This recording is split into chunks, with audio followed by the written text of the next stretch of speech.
कालिकापुर हिमालय की तलहटी में बसा एक छोटा सा गांव अपनी हरियाली और मां दुर्गा के प्राचीन मंदिर के लिए जाना जाता था।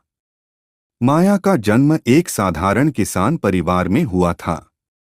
उसके पिता हरि एक मेहनती किसान थे जो अपने छोटे से खेत में अनाज उगाते थे। माया की मां सावित्री गांव के बच्चों को पढ़ाती थीं और अपनी मधुर आवाज में मां दुर्गा के भजन गाती थीं। माया, जो बचपन से ही संवेदनशील और कल्पनाशील थी, अपनी मां के भजनों को सुनकर बड़ी हुई। वह अक्सर मंदिर के पास बैठकर मां दुर्गा की मूर्ति को निहारती और अपनी छोटी सी डायरी में कविताएं लिखती। उसकी कविताएं मां की शक्ति, करुणा और सौंदर्य को दर्शाती थीं। गांव वाले उसे मां की कवयित्री कहते, क्योंकि उसकी कविताएं सुनकर लोगों के मन में श्रद्धा जागती थी। माया का बचपन और मां दुर्गा के प्रति श्रद्धा। माया जब 5 साल की थी, तब उसने पहली बार नवरात्रि में मां दुर्गा की पूजा देखी। मंदिर में जलते दीपक, घंटियों की आवाज और मां की मूर्ति की आंखों में छिपी करुणा ने माया के बालमन पर गहरा प्रभाव डाला। वह हर दिन मंदिर जाती, फूल चढ़ाती और मां से बातें करती। एक बार जब गांव में सूखा पड़ा, माया ने मंदिर में रात भर जागकर प्रार्थना की। अगले दिन बारिश हुई और गांव वालों ने इसे माया की भक्ति का चमत्कार माना। इस घटना ने माया के मन में मां दुर्गा के प्रति विश्वास को और गहरा कर दिया। वह मानती थी कि मां हर संकट में उसकी रक्षा करेंगी। माया जब 12 साल की थी, तब उसके पिता की एक दुर्घटना में मृत्यु हो गई। हरि एक दिन खेत में काम करते समय एक भूस्खलन में फंस गए थे। इस हादसे ने माया और सावित्री को तोड़ दिया। परिवार की आर्थिक स्थिति खराब हो गई। सावित्री ने दिन-रात मेहनत शुरू की, लेकिन कर्ज बढ़ता गया। गांव का जमींदार रघुनाथ सिंह, जो अपनी क्रूरता और लालच के लिए कुख्यात था, ने माया के परिवार पर दबाव डाला। उसने उनके खेत को हड़पने की धमकी दी और कर्ज के बदले उनकी जमीन मांगी।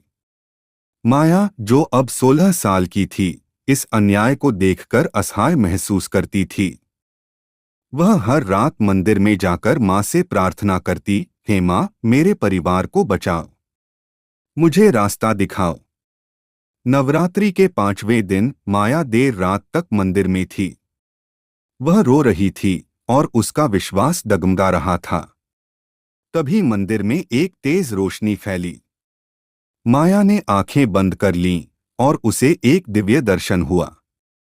मां दुर्गा अपने सिंह पर सवार 10 भुजाओं में शस्त्र और शक्ति लिए उसके सामने प्रकट हुईं।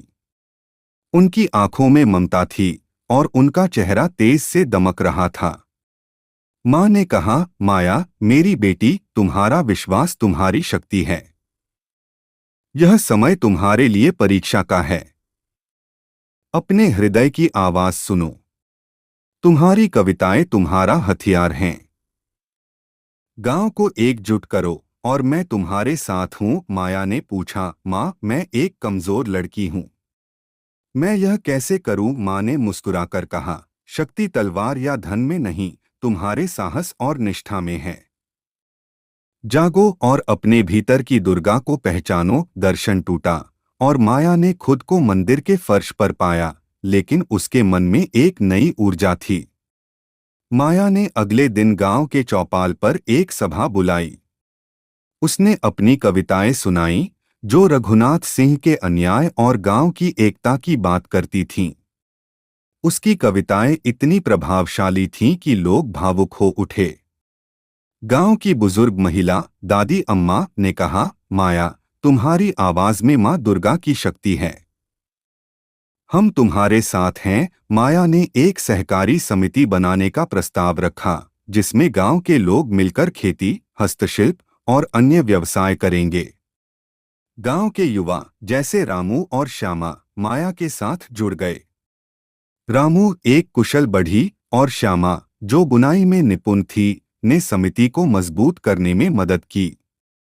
माया ने अपनी कविताओं को गांव-गांव तक पहुंचाया और उसकी आवाज ने लोगों को प्रेरित किया। रघुनाथ सिंह को माया की बढ़ती लोकप्रियता और गांव की एकता पसंद नहीं आई।